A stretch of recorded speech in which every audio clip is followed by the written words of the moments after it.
তার মনের ভেতরের যে চিন্তা, আমাদের যে সংকল্প হয়ে ওঠা উচিত, সেই সমস্ত কিছুকে একটা শব্দের মধ্যে তুলে ধরেছেন। এটা যেন আজকে এখানে আমাদের ফর্মুলার মতো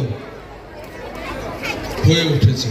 এখানে যা ঘটছে এর পেছনের একটা ছোট্ট ইতিহাস যদি আমরা অবলোকন করি, তাহলেই আমরা বুঝতে পারব এই মাঠ তো পাওয়ার কথা ছিল না।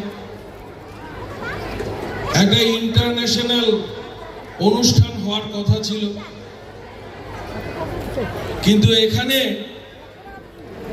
কি দীক্ষিত কি অদীক্ষিত, প্রত্যেকটি সৎসঙ্গী দীক্ষিত এবং অদীক্ষিত সবাই মিলে কিন্তু এই মাঠকে ঠাকুরের জন্য দিয়েছেন। আর আজ যারা এখানে এসছেন তারা সবাই কিন্তু বলছেন যে তাদের হৃদয় উদ্বেলিত হয়ে উঠেছে